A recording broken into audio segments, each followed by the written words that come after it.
Hello and welcome back to Sociology 101 Live.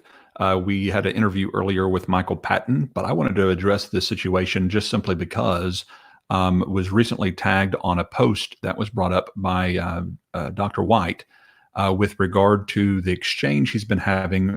For those that aren't following all the drama of these kinds of things, let me fill you in. Dr. White has been doing a critique of Dr. Ken Wilson's material with regard to his view on the early church fathers and the influence of Augustine. And we keep hearing that James White is going to eventually get to the meat of the scholarly work from his thesis, but instead Dr. White just keeps kind of seemingly putting that down off, and he's addressing more generalized summaries and not really getting to the meat of it. Never pulling up any citations. He just keeps saying he's going to, and once he does, then Ken Wilson will run away and not even want to. He won't have to go floss his cat or something. He even said, which is kind of funny. I thought was funny. But Ken Wilson's one who challenged James White to debate. He would like to debate the thesis, and he's challenged Dr. White for that. And Dr. White has been on his dividing line going through this material now for several weeks, and we keep waiting for him to get to the citations, and he keeps, in my opinion, going off onto red herrings. Well, it looks like I'm going to be the biggest red herring in this mess, and I don't want to be the red herring here. I don't want James White to turn his focus on me because it takes it off of the material. And this is what's the strongest thing for me. I'm a teacher at heart. I want people to learn the material. I want people to go for themselves, to be good Bereans, go study the early church fathers for yourself, study the scriptures for yourself. I don't want to be the big red pimple like I've got on my nose right now that everybody stares at. I don't want to be people's attention here when the debate should be about what Ken Wilson has said with regard to the early church fathers and the role of Augustine. So that's what I want to address just briefly here, hopefully not too long here. But as you can see there on the screen, James White posted on his Facebook page about 4 hours ago, apparently. He says, I figured this will probably get to Leighton Flowers faster than I simply posted any other means. He's probably right. I got tagged on it pretty quick. He says, Leighton, you've opened quite a can of worms, my friend. I've now taken the time to look back at your comments about the Clement of Rome, given you're mentioning it in the interview with Ken Wilson. Now, remember, instead of going over Ken Wilson's actual thesis that Ken actually mailed to him at his own expense, Dr. White instead pulls up an year-old interview that I had with Ken and is now walking through that. It's like he keeps saying he's going to get to the thesis, he's going to get to the citations, and I'm looking forward to that because I would like to see that for myself. But he keeps doing other things instead. And so he's playing this old video, and he remembers that I brought up this Clement of Rome quote from our debate back 5 years ago. And now he's turning his focus on that. And he said he searched for this, this particular quote. It is therefore in the power of everyone, since man has been made possession of free will, whether they shall hear to life, hear the demons to destruction. And he's trying to find out where that quote comes from. Where I quote from that is this particular source here, the introductory notice to the recognitions of Clement. Now, the recognitions of Clement, if you read through this, you begin to see the authorship, the date, and the doctrinal character of these books have been subject to keen discussion in modern times. And it even goes on to say here, the importance thus attached to these strange and curious documents by one school of theologians has compelled men of all shades of belief to investigate the subject. But after all their investigations, a great variety of opinions still prevails on almost every point connected with these books. We leave our readers to judge for themselves in regard to the doctrinal statements, confined ourselves to the notice of some of the opinions in regard to the authorship date of Recognitions. Recognitions, book 4, by the way, chapter 19 is where that quote is taken from. And I openly confess that it could not have, it possibly may not have been Clement of Rome. It is highly in question whether it was really Clement of Rome. Now, it was attributed to the Clement of Rome, and most scholars now think it probably wasn't Clement of Rome, but it was an early dated writing from somebody who was attributed to Clement of Rome, which is very common in those days. This is often happens. And White even points this out, that in those early church writings, there's a lot of dispute. Even some of the scripture passages that are in your actual Bible, there's dispute as to the authorship and origin and back and forth of those kinds of things. That's just a part of this discussion when you talk about ancient writings, about their sources. So the first question suggested itself regard to the recognitions is whether the recognition or homilies are the earliest form of the book and what relation do they bear to each other. Some maintain that they are both productions of the same author, and one is a later alteration of the edit of the other, and the finally blah blah blah blah, and then it goes on, and it has a translation of the recognitions of Clement.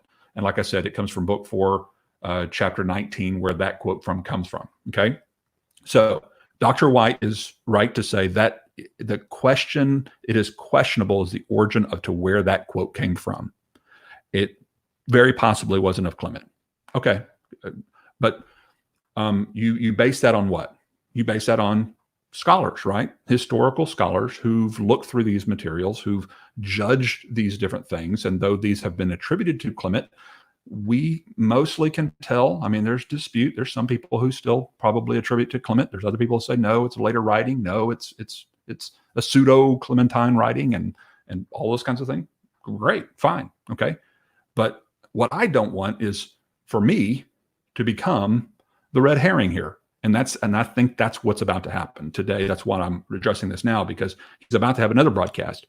And I'm just guessing that once again, instead of actually going to the thesis from the Oxford scholar, James White's going to talk about Leighton Flowers. And you have to ask why. Why does he keep saying he's going to get to the citations? Why does he keep saying that, man, Ken Wilson's going to be so embarrassed once I get to those citations, and he just won't get to them? He instead goes here.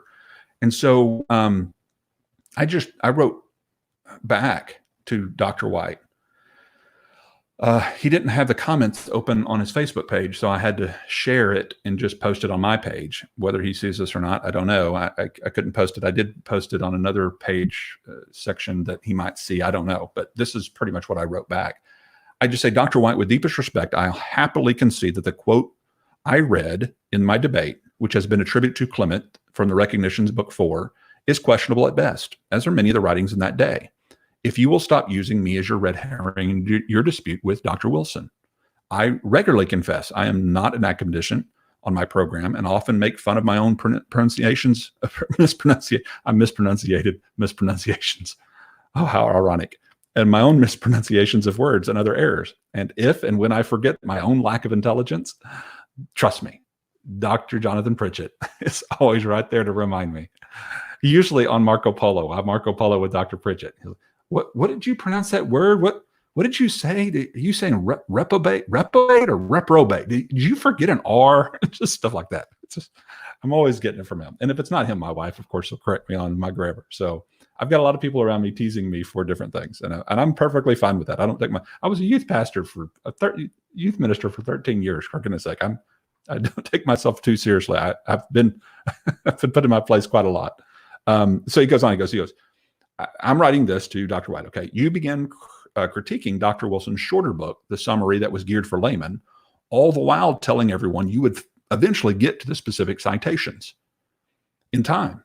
But then, instead of getting to those citations, you resort to critiquing an old interview on my broadcast, even after Dr. Wilson bought and mailed you a copy of his Oxford thesis. Because remember, he was taking generalized summaries from not only the debate, but the interview.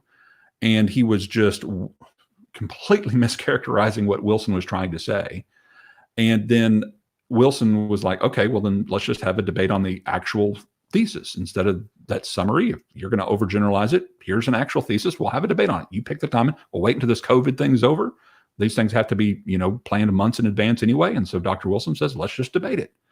Well, White hasn't agreed to do that yet. Maybe he will. I'm not saying he won't, but he's still walking through this material. And so I'd like to see him actually get to the material. And so Dr. Wilson bought and mailed you this copy of the Oxford thesis. Why? Why do you keep promising to deal with the work, but then you don't deal with it? And that's what I write there. I say, you keep promising to deal with this work, but as of yet, you've mostly dealt with overgeneralized summary statements and gross mischaracterizations of Wilson, things that Wilson have never really even attempted to argue. For example, he says things like, well, does Leighton or Dr. Wilson think that all of us Calvinists just kind of just wait there and we go, whoa, where is Manny? Oh, what does Manichaeanism believe? And that we don't believe you guys interpret scripture? Of course not. And it's these kinds of just overstatements that you'll see from White's work, where he just tries to make it sound like Ken's trying to say that we don't believe Calvinists do any exegetical work or anything like that. And that's not what Ken Wilson is trying to argue. Ken Wilson is trying to argue about the orthodoxy of the position.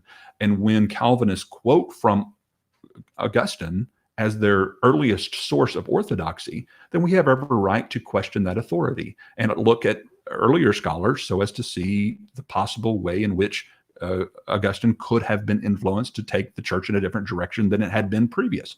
I mean, I think that's a fair way of looking at this. And so I go on to say, I say, why not deal with his actual work or just agree to set a debate with him in person?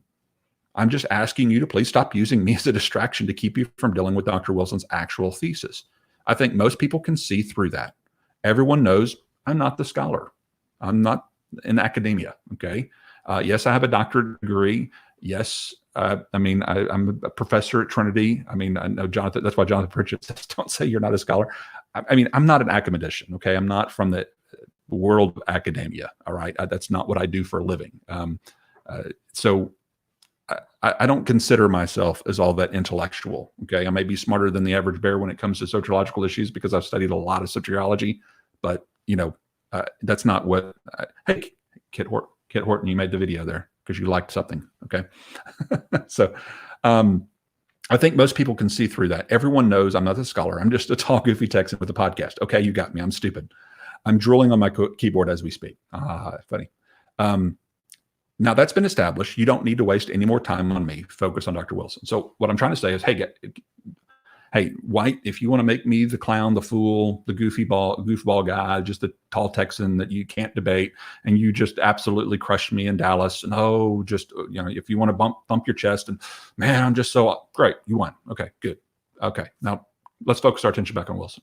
Let's do that now. That's what I wanted to see. It's the same thing with the whole thing that you had with Dr. Hunter and Dr. Pritchett, with that thing with William Lane Craig and presuppositionalism.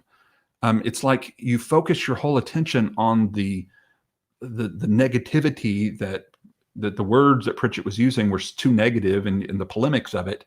And I was so hoping you guys would get to the debate over apologetics and presuppositionalism, because that was the bigger issue. And all throughout that video that Braxton and Jonathan put together were so many awesome points. But instead of dealing with any of those points, you just focused on the polemics of it. And then, of course, even after they apologized and everything, you didn't ever go back and look at the meat, look at the substance, instead of going to little rabbit trails of stupid stuff. I don't want to be your red herring, okay? I want you to focus on the issues, because I think we win here. I think that it's very clear, not only do we win exegetically, I think that's clear, but obviously I would say that because that's what I believe. But I think we win in the historical realm too, and I want people to see that. So I want you to focus there. I want you to focus on the material. By the way, Dr. White, and this is the important part. I want you to hear this part.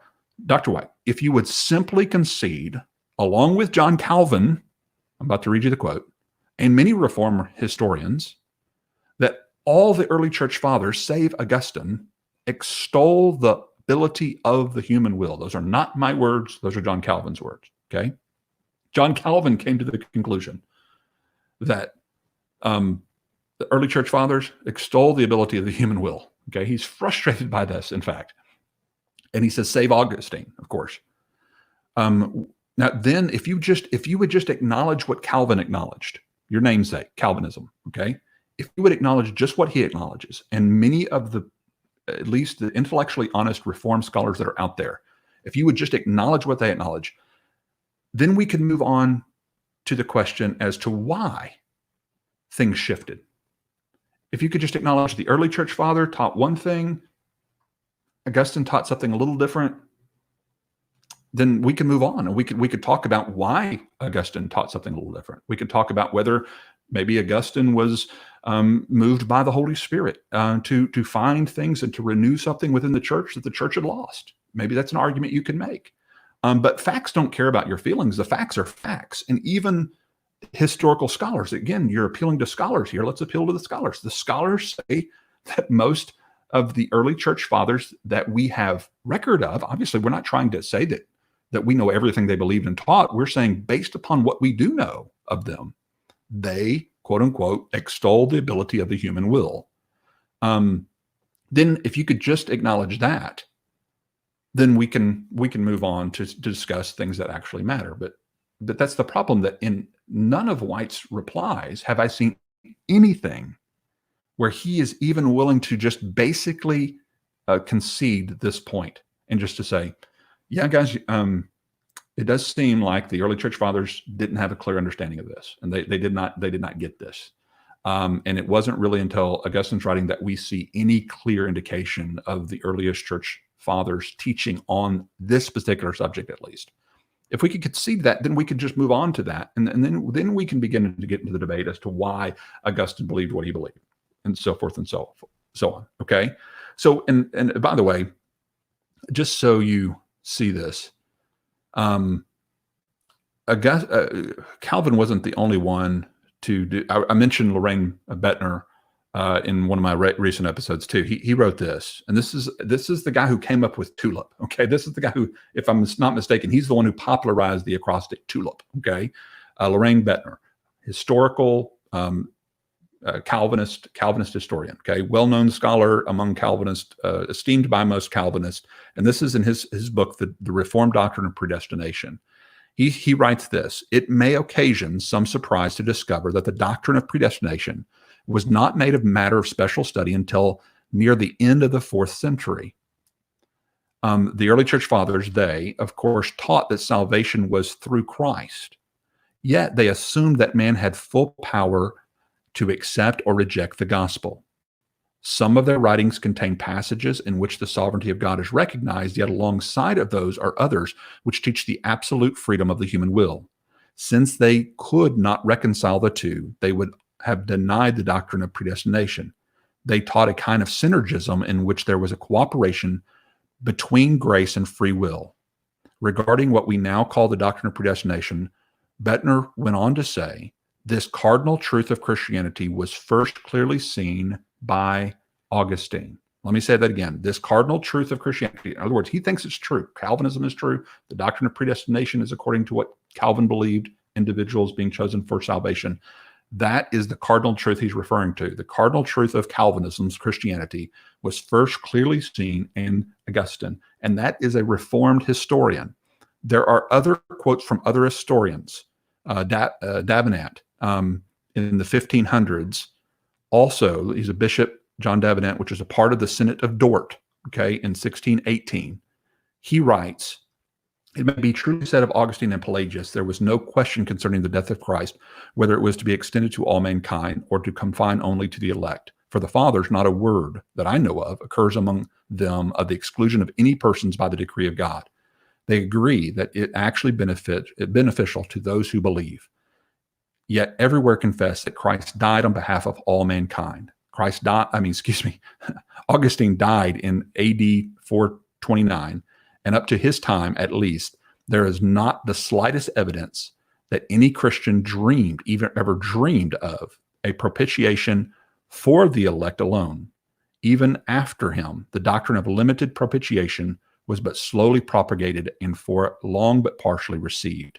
In other words, according to Reformed theology, the earliest church fathers, men who studied under many times the original disciples and apostles, their students who knew many of the original languages, obviously, did not understand the basic Christian doctrine as Calvin teaches it today, or as Calvinists teach it today. That's basically what he's conceding by saying this. Now, you may not agree, you may not think that that's correct, but it's an unbiased source in the sense that this is a Calvinist saying these things. Bodner is a Calvinist. John Calvin said these things. He conceded this point.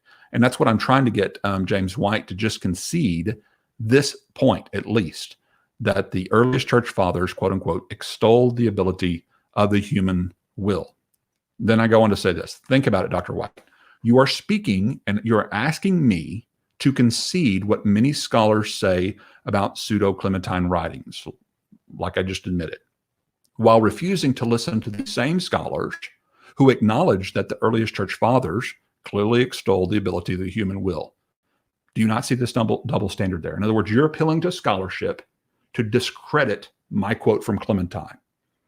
I'm willing to compromise to concede the scholars. If you're willing to meet me halfway, I'll gladly meet you halfway, is what I say. I'll concede to the scholars' findings regarding the questionable origin of the recognitions of Clement if you will concede to Calvin and the other scholars' concession that the earliest church fathers taught a doctrine of free will that Augustine and later Calvinistic tradition has rejected. How about that? Can we come to that compromise? That's what I'm asking White to do. Just come to that compromise. Go ahead and concede that, yes, the earliest church fathers, from the writings that we have of them, did seem to extol the ability of the freedom of the will for men to choose or to reject Christ, to believe or to reject the gospel. And then let's move on to talk about why that shifted and why that changed and why Augustine is the first one we clearly see this taught by. Then we can have a reasonable discussion on those issues. But again, I would rather that focus be with you and Ken Wilson, because Ken Wilson has the citations and the scholarship behind those citations to demonstrate what his claim is with regard to Augustine and his influence on Western Christianity. And this is one of the things I pointed out that probably got James White a little bit frustrated, because I'm pointing out here in this other post, and this is what White points out too, as well as what opened the can of worms, I guess you could say. And this has to do with the fallacious nature, I think, in which White is addressing these issues.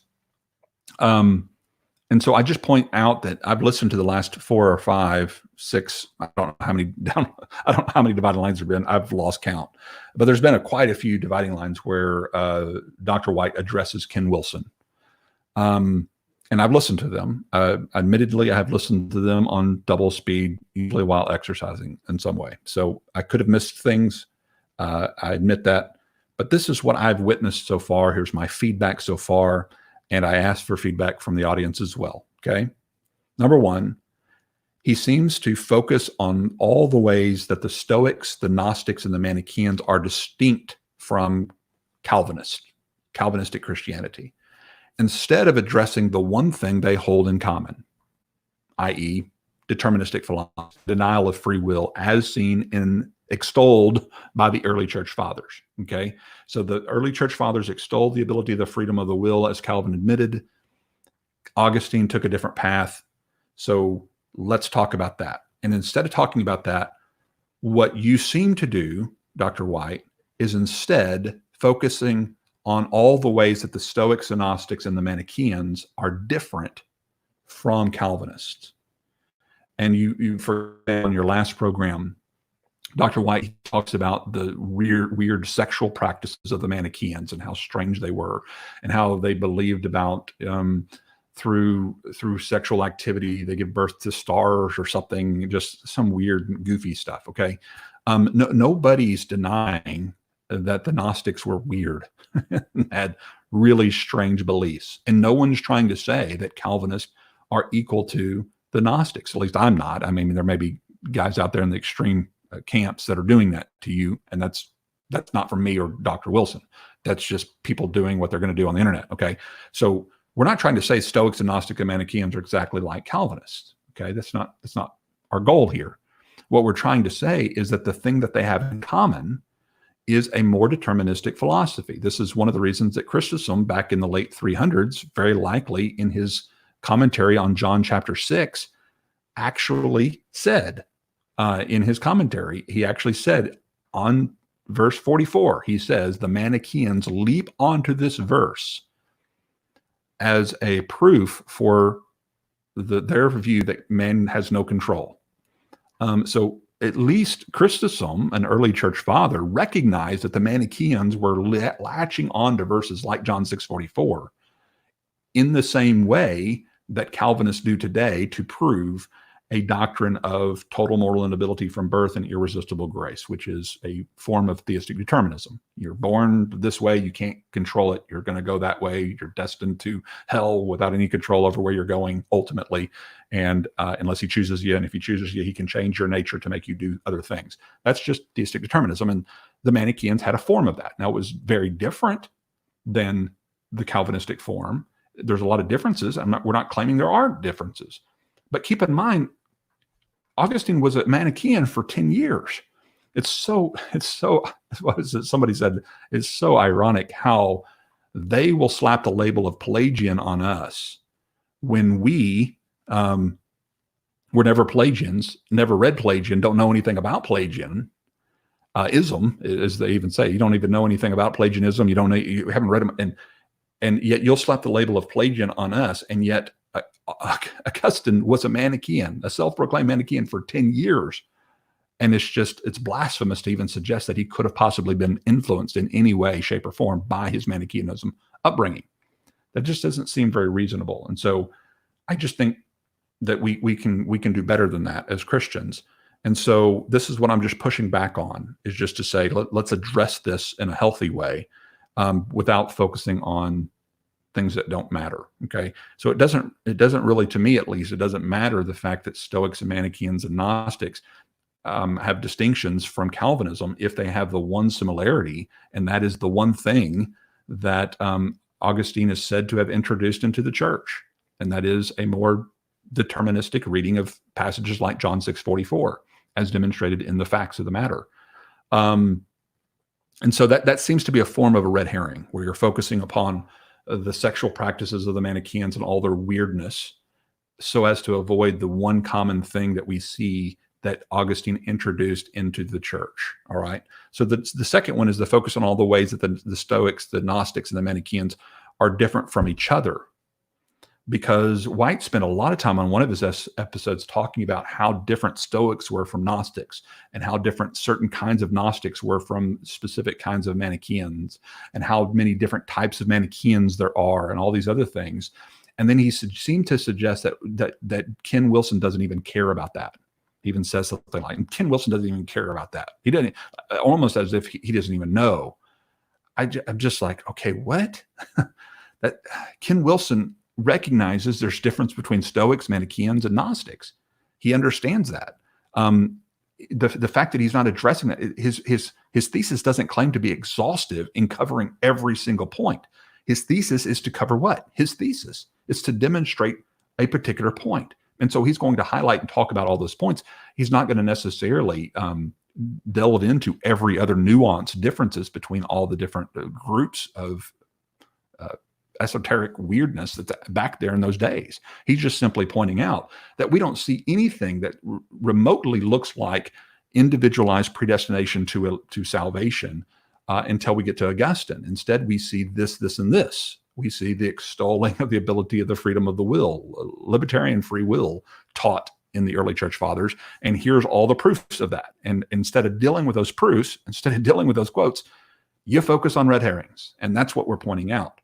And so number three, his focus is on Dr. Wilson's simplified generalizations and summaries in my interview with him, and in a booklet that was geared for laymen. It says it in the preface. This is geared for laymen. A lot of the more scholarly material was extracted in order to just focus upon the major claims and to give a summary of the overview of the thesis.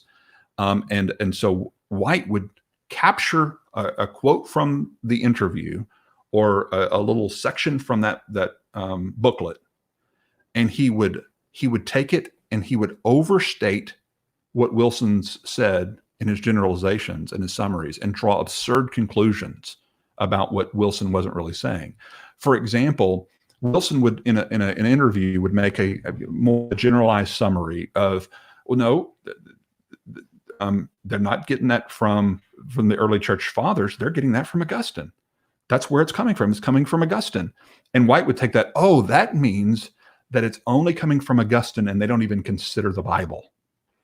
Wilson's not trying to say they're not considering the Bible or exegesis of the Bible. We're debating the interpretation of the scriptures. We're all starting with scripture. There are two interpretations that are in dispute. Generally speaking, obviously there's nuances within each one of those groups, but generally speaking, there's two different interpretations of the text. Okay, we all admit that.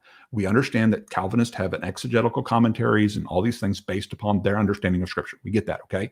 But when you're appealing to orthodoxy, when you're appealing to history, church history, then we have every right to observe church history from our perspective, just like you guys do, okay? And so what we're doing is we're pushing back and we're simply saying, look at both historical accounts. Look at where the change happened and why did it happen? And where are they getting it from? If they're going this line, they're getting it from Augustine. And who was Augustine? Where did he come from? Who could he have been influenced by? There's a lot of material on this subject, by the way. If you want to go research it, there's other thesis and other doctoral dissertations on the influence of Augustine on the church with regard to this particular perspective. It's not just Wilson making these statements, and Wilson knows that. He cited some of these other scholars in this regard. So this is not anyway. Okay, so this becomes more of a straw man where he will take something Wilson's never claimed and pretend like Wilson's trying to make that claim. And then just, oh my gosh, this is just so absurd. Does Wilson really think we're just Manichaeans and we're just looking to Manichae? Oh, Manichaeanism, you teach us, Manny, making all these really absurd kinds of comments like we think that's where Calvinists are getting all of their theology from. Is Manny, all looking back to Manny and only drawing from Manny. It's just these kinds of absurd overstatements that you'll hear White making in his broadcast. And you're just like going, surely his followers don't really take that seriously, do they? Surely you know that Wilson doesn't really think that every Calvinist like Sproul or MacArthur or Piper, these guys are reading Manny's work in order to get their Calvinism. Do you think that's what Wilson and I or any of us are really trying to say?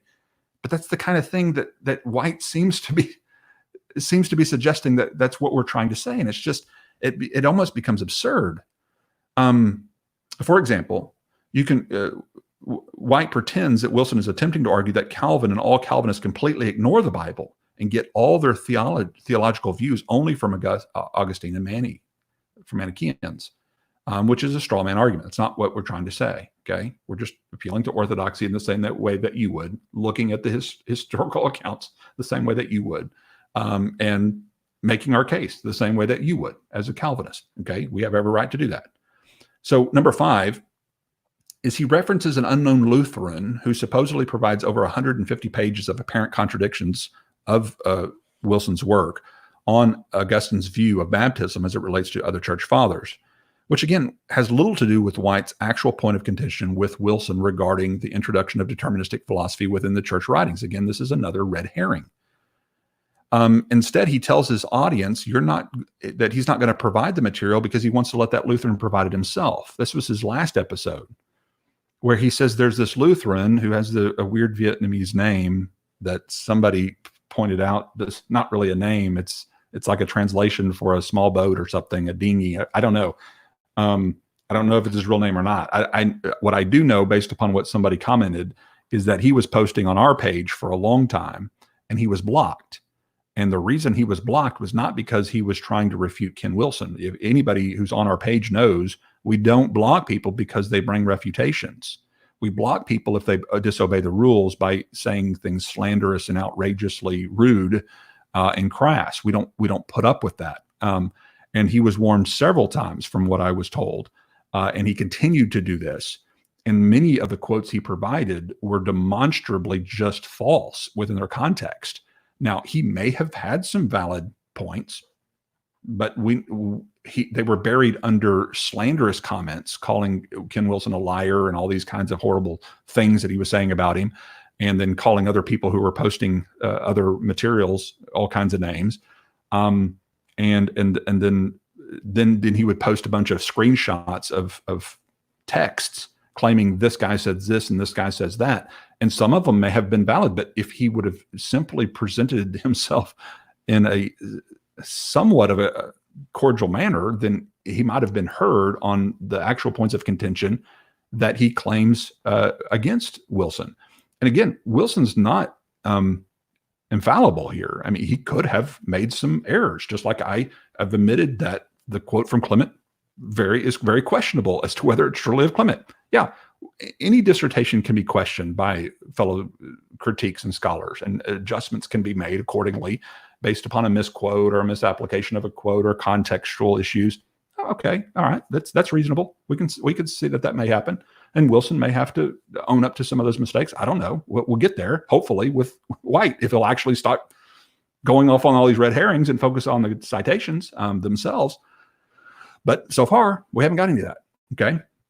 Number 6, question Dr. Wilson's integrity by insisting his motives were not what Dr. Wilson claims they were when beginning his studies, i.e. Wilson said he started to find out what the early church fathers taught according to these doctrines.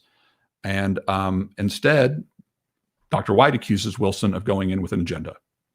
You went in just to prove something, and you were going to read into the text whatever you want is there, that kind of stuff. You have no idea, Dr. White, what Dr. Wilson's motives were or what his views were. You still don't know. I happen to know that Dr. Wilson disagrees with some of the people from the school about some of his views with regard to free grace stuff. And you made a comment based upon him teaching at that school that he believes something he actually doesn't affirm. You made the same kind of leap when it comes to eternal security issues, as if he denies eternal security in another broadcast. And so then you accuse him of not being a very careful scholar. Dr. White, again, you have a double standard when it comes to some of these things, it seems. If you're going to confront a scholar from Oxford, then you need to get to know exactly what he actually says and what he is the stuff he's actually providing as source material for his claims. And you need to actually be willing to deal with those things in a public manner if you want to bring a public critique, and or do what Ken Wilson has suggested and have a debate with him. And we have internet, even during COVID, I'm sure we could probably work that out. I think Wilson would rather do a public live debate. I think that's what he would be more comfortable with, as what I think should happen too. And so we can just say, after COVID's over, let's go ahead and plan a date out in the future. And we can find some here in Dallas. I'm sure I can find a place to host it if that's the concern that you have. So let's just work that out. I don't know why we need to keep beating around the bush here. Let's just have a debate on the subject. I think it'd be good for the church to see both of these things laid out. What did the early church fathers teach and believe about these things? Was John Calvin right? That would be the ironic thing is, that should be the question. Was John Calvin right about the early church fathers? That should be the question of the debate. We say yes, we think he was right.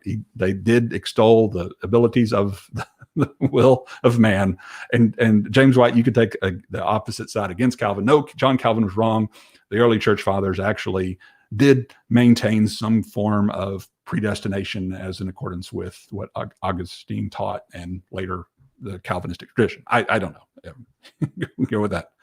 So the 7th way is he questions and mocks Dr. Wilson's credentials and scholarship by making hyperbolic, audacious, sweeping criticisms without a single refutation cited from his actual Oxford thesis. He's had that on his desk for a couple of weeks now.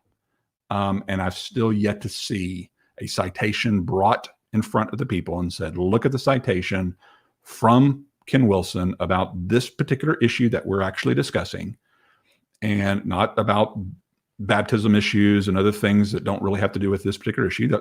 That's not to say that the Lutheran doesn't have a right to question his issues on baptism. If that's a pet peeve of his, great.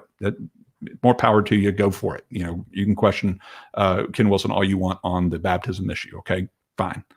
But our issue with Dr. Wilson and what White was originally addressing is the issue of libertarian freedom of the will from the early church fathers and the change within Augustine. So if you can bring a citation that's about that issue and refute it, that would be nice for once after 5 or 6 episodes to finally get to some material. We would really like to see that.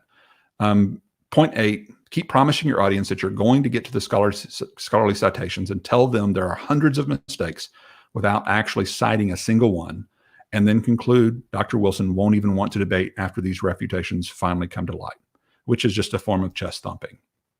And then I asked, do I miss any? And there are dozens and dozens of comments underneath of other things that people added to the fallacies, the fallacious way in which Dr. White is often addressing these issues. So I wanted to get that out there before the dividing line, which is coming on, which I still suspect that Dr. White will probably still, red herring. Let's look at Leighton Flowers' quote from 5 years ago in a debate, instead of actually finally doing what I promised I would do from the beginning, and that is to refute the Oxford thesis from Dr. Wilson that was provided for me. Maybe I'll be wrong. This is another time I would love to come back and say, I was wrong again, Dr. White. You actually did get to the thesis. You actually did cite citations and offered rebuttals from the historical facts of the matter.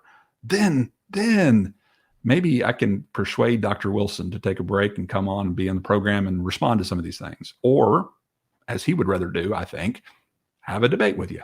So hopefully that works. And remember, guys, I just had this conversation with Michael Patton with Credo House Ministries, a good Calvinistic brother. And we were reminding each other and talking about how you can disagree with each other without being overly disagreeable. For whatever reason, Dr. White does not take kindly to traditionalists. Maybe it started back when Dr. Allen and him were having their debate over hyper-Calvinism and all the Phil Johnson stuff. And then I came into that debate during that time, and maybe the contention built there, and there was some obvious dispute about the debate and what we were supposed to do over Romans 9, whatever. Okay. There's been somewhere where we've gotten off on footing where Dr. White treats me much differently for whatever reason than he does Dr. Brown or other quote unquote synergist Arminians. Do I wish that were different? Oh, of course. Yes, I do wish that were very different. One, because I'd love to box with Dr. White like he did with Dr. Brown one day. That would be really cool. And the other thing is I actually respect Dr. White in a lot of other ways. I watch his debates with Muslims and other things that he does. And I'm really impressed with his apologetic work in a lot of ways. I also recognize he's a father and a grandfather and a friend to others. And I have no ill will towards him when it comes to his life and his livelihood and what he does as a man of God. I don't want people to demonize those who oppose them within the Christian world, because if things continue to go the way that they seem to be going, we're going to need to be able to partner together with all of our Christian brothers, even those who disagree with us over some of these disputable matters. And so, no matter how firm you may hear me push against the fallacies of James White, please know that my heart for James White is for his good and his well-being, and for people to know and to recognize him as a godly man who's striving to do his best to represent the scriptures as he reads them. Now, we disagree with his reading of the text, and we're going to stand firmly on why we disagree with his reading of the text. And we'll continue to push back on him in love when we do so. But let's be careful on the podcast's pages, underneath on the YouTube comments, as well as on the side chats and Facebook and everywhere else, to make over demonizing statements. Now, you may say, well, James White did it when he said this, or, Rich Pierce, his president, said it when he did this. Since when does the Bible say you're going to be judged based upon how people treat you? As if the scriptures say, do unto others what they do unto you. It doesn't say that. It teaches us to be kind to those who oppose us, to love our enemies. And that would most certainly include those within the family of God. And so let's continue to try to be godly in our representation of other Christians, even when we don't think they're acting as godly as they should. Okay. So even if you disagree with the way James White has treated me, don't let that give you an excuse for treating him in a way that's not acceptable in the body. Demonstrate for James White and those who follow James White how to disagree with somebody without being overly contentious. Stand up for what you believe. Firmly be willing to do that. Apologize and own up your mistakes when you're wrong, because sometimes we make mistakes. Sometimes we quote somebody who it might have not have said that. And sometimes you have to say, well, yeah, that probably was a pseudo source. Maybe that really wasn't Clement of Rome. It was an early church writing of some sort, and there's dispute over that. Okay, well, maybe we need to put that in the citations whenever we quote from that. Not say that, yes, it's ascribed to Clement, but it could be from another source. It could be. Nevertheless, doesn't change, I think, the major point that we're trying to get to. And that's the point I hope that from now on we can focus on is ultimately, do people have the ability to respond willingly, positively to the call of God to be reconciled? I think we do. James White doesn't. James White believes that you're born, as John Calvin says, doomed from the womb, that there's some people, not all people obviously, but some people who are born destined for destruction, and nothing is within their control as to whether they end up going to heaven or hell. That's been predetermined by God. It is fated by God in that sense. And so while he will still say that people have responsibility, he doesn't mean it in the same way that we do. He means that people are going to be culpable for their decisions, even though they have no control over whether they choose to accept or reject Christ. And I don't find that to be a biblical teaching, nor do I find it philosophically defensible. And that's what I'm going to continue to push back on, because I believe Calvinism is simply wrong. And therefore, I'm going to point out the reasons why I think it's wrong. Primarily, exegetically. Secondarily, historical arguments like the ones we're introducing here with Ken Wilson's work. And so continue to be good Bereans. Go to the word yourself. Go to the original authors. Check out the citations. If you find something wrong with what Wilson said, Wilson seems, guys, I've gotten to know Wilson pretty well. Dr. Wilson, he's a really, really humble guy. He's a really smart, intellectual man. He knows many languages. He's an orthopedic hand surgeon, for goodness sake, but he's also really down to earth. He's a really humble guy. And I'm sure if you pointed out something that was wrong, where he cited some wrong source or something like that, he'd probably look back and go, you know what? Yeah, let me correct that. Let me look at that again. I mean, he's the kind of guy that would probably just say, yeah, I'll make that correction. It's not going to change the overall thesis because you find one correction or one misquote. I mean, that's not going to make much of a difference. And that's why you got to continue to push people to be willing to look at the bigger picture and look at the bigger arguments and be reasonable in how you deal with these differences of opinion among Christians, again, among Christ followers. And if we're going to follow Christ, what does that mean? We treat people with respect and love. Speak truth, but in love, and be cordial with one another, please. God bless you. Talk to you next time. Be good.